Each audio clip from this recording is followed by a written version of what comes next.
Hi friends, welcome back to our channel. நம்ம இன்றைக்கி பார்க்க போகிற ரெசிபி ஒரு மெது வடை.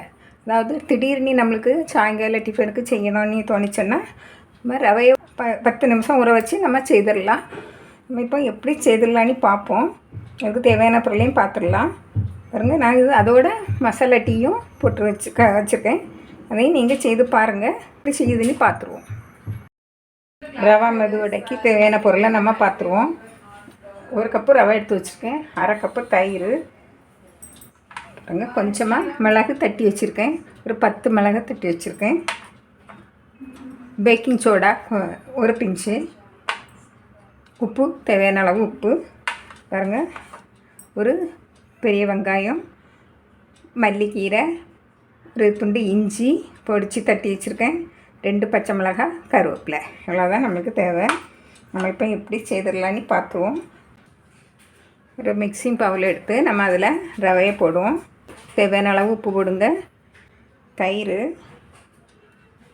மிளகு, கொஞ்சமாக பேக்கிங் சோடா இவ்வளையும் போட்டு முதல்ல பிசைஞ்சு வச்சுக்கிடுவோம். 1 கப்பு ரவைக்கு 1/2 கப்பு தயிர் எடுக்கணும். நல்லா புளிக்காத தயிராக எடுங்க, நல்லா டேஸ்ட்டாக இருக்கும்.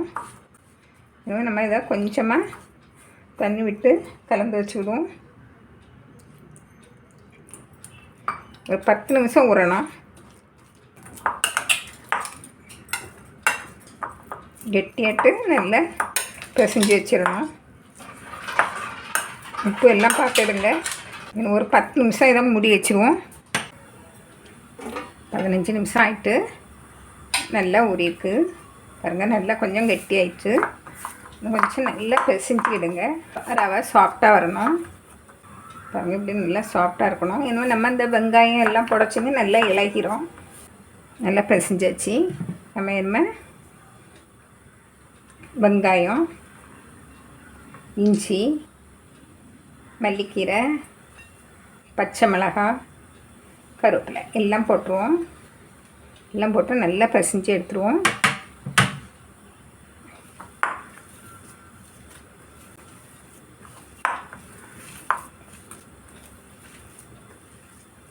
மாவு நல்லா ஊறணும்.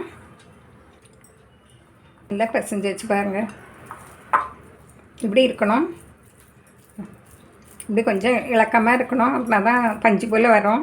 மாவு நல்லா ஊறணும். கொஞ்சம் பொடி ரவை இருந்தால் ரொம்ப நல்லது. எப்படி செய்வோன்னு பார்ப்போம். நீங்கள் எண்ணெயை தடவிடுங்க. உங்களுக்கு எவ்வளோ பெரிய வடை வேணுமோ அதை எடுத்து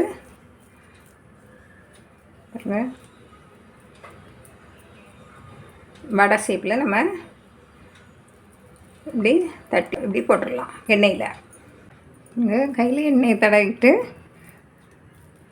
இப்படி வச்சுக்கிட்டு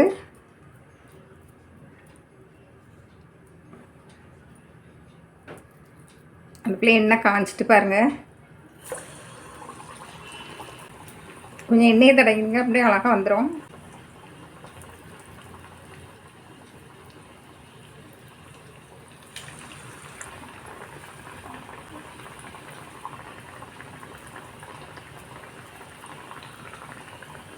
நல்லா வேகட்டு. வெந்த பிறகு திருப்பி போடலாம்.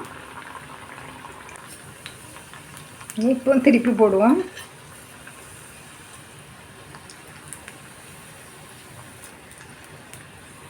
நல்லா வேகட்டு.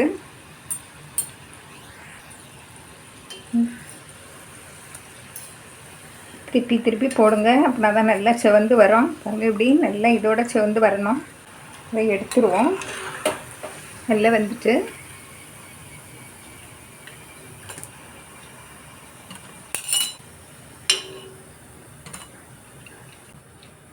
இப்படி நீங்கள் உருட்டி வச்சிடுங்க. உருட்டி வச்சுட்டாங்க நம்ம படை பண்ணி தட்டி போட்டுடலாம்.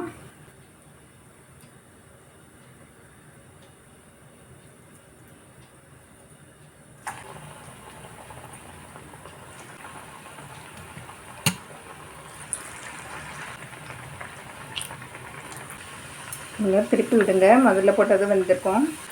இன்னும் வந்துட்டு இதையும் எடுத்துருவோம். நம்ம இப்படியே எல்லா வடையும் பொரித்து எடுத்துருவோம்.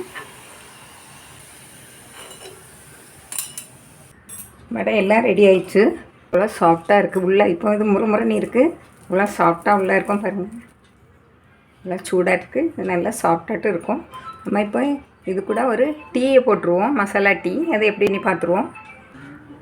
மசாலா டீ போடுறதுக்கு நம்ம தேவையான பொருளை பார்த்துருங்க. நான் ஒரு அரை இன்ச்சு இஞ்சியை எடுத்து நான் தள்ளி வச்சுருக்கேன். ஒரு 10 நல்ல மிளகாய் எடுத்து நான் பொடிச்சு வச்சுருக்கேன். 4 ஏலக்காய் எடுத்து வச்சுருக்கேன்.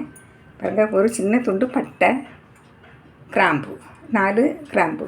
இது 3 வருத்துக்கு போடுற டீ போட்டிருக்கேன். இது லெமன் கிராஸ்ன்னு சொல்லுவாங்க, எலுமிச்சை இலைன்னு சொல்லுவாங்க. பாருங்கள் எப்படி இருக்கும், மார்க்கெட்டில் கிடைக்கும், வீடுகள்லேயும் நிற்கும், எங்கள் வீட்டில் நிற்கி. நான் அது அதிகமாக இந்த டீக்கு இதை தான் போடுவேன். ரொம்ப டேஸ்ட்டாக இருக்கும். ஜீரண சக்திக்கு இதெல்லாமே நல்ல இது. அதனால் இதை எப்படி நீங்கள் சாயங்காலம் டீக்கு இதை போட்டு நீங்கள் செய்து கொடுங்க. குழந்தைகளுக்கு நல்லது தான், பெரியவர்களுக்கு நல்லது தான். குளிர் நேரம், மழை நேரம் ரொம்பவும் நல்லாயிருக்கும். இப்போ நம்ம எப்படி போட்டுருவோன்னு பார்ப்போம். நான் 1.5 கப்பு 3 டீ போடுறதுக்கு போட்டு வச்சுருக்கேன். 1.5 கப்பு தண்ணி விட்டு அடுப்பில் வச்சுருக்கேன். பாருங்க, நல்லா தண்ணி கொதிச்சுட்டு இப்போது நம்ம இஞ்சி, பட்டை, கிராம்பு முழுசாக போடுங்க. நல்ல மிளகு, ஏலக்காய் பொடிச்சு வச்சுருங்க. இந்த இலையும் இப்படியே போட்டுருங்க. பாருங்கள், ரொம்பவும் நல்லா மணத்துட்டு அழகாக இருக்கும். நல்லா கொதிச்சு வரட்டு. இந்த இஞ்சியில் உள்ள இதெல்லாம் சத்து கொஞ்சம் இறங்கட்டு. நல்லா கொதிச்சு ஒரு நிமிஷம் ஆயிடுச்சு. பாருங்கள், நம்ம உங்களுக்கு எந்த தேயிலை விருப்பமோ அந்த தேயிலை போடுங்க. பாருங்கள், நான் 1.5 டீஸ்பூன் போடுவேன். 1/2 டீஸ்பூன் ஒருத்தருக்கு வச்சு அப்படி 1.5 டீஸ்பூன் போடுவேன். நீங்களும் போடுங்க. பாருங்கள், நல்லா கொதிச்சு வரத்துட்டு கொஞ்சம் மூடி வச்சுருங்க. நல்ல வாசனையாக இருக்குது. இப்போ நம்ம 2 கப்பு பாலை விட்டுருவோம். உங்களுக்கு குறைச்சி பால் விடணும் விடுங்க. பாருங்கள், 2 கப்பு பாலை விட்டுருவேன். நல்லா கொதிக்கட்டு. பாருங்கள், நல்லா கொதிச்சு இந்த இதில் உள்ள சாறு எல்லாம் இறங்கியாச்சு. பாருங்கள், எவ்வளோ கலர் அழகாக இருக்குது, நல்ல வாசனையாக இருக்குது. இந்த நேரத்தில் நீங்கள் உங்களுக்கு சர்க்கரை தேவையான அளவு சர்க்கரையை போட்டுருங்க. நாங்கள் கொஞ்சமாக தான் போடுவோம், நீங்களும் போடுங்க. உங்களுக்கு தேவையான சர்க்கரையை போடுங்க. உங்களுக்கு எவ்வளோ இனிப்பு வேணுமோ அவ்வளோ நீங்கள் போட்டுவிடுங்க.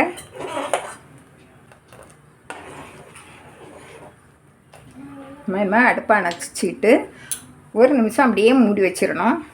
அடுப்பை அணைச்சிட்டு மூடி வச்சுருவோம். அதில் உள்ள சாறு மணம் எல்லாம் அதிலே இறங்கிடும். நம்ம அதுக்கு முறை வடிகட்டி நம்ம எடுப்போம், குடிக்கலாம். வடிகட்டிடுவோம், டீயை வடிகட்டிடுவோம்.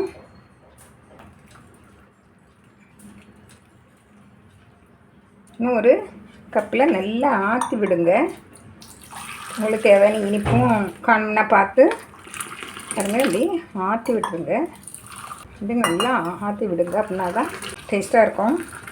நுரை வரும்படியாட்டு நல்லா ஆற்றி விடுங்க. பாருங்கள்,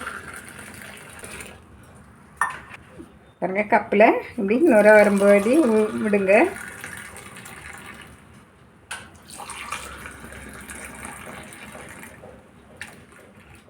பாருங்கள், நம்ம 3 டீ போட்டேன். இங்கே கொஞ்சம் ஒரு இது இருக்குது. டீயும் வடையும் ரெடி ஆகியாச்சு. பாருங்கள், இவ்வளோ மசாலா டீ இப்படி போடுதுன்னு நீங்கள் பார்த்துருப்பீங்க. எப்படி இருக்குன்னுட்டு நீங்கள் செய்து பாருங்கள். பார்த்துட்டு கமெண்ட்ஸ் பண்ணுங்கள், லைக் பண்ணுங்கள், ஷேர் பண்ணுங்கள், சப்ஸ்கிரைப் பண்ணுங்கள். தேங்க்யூ.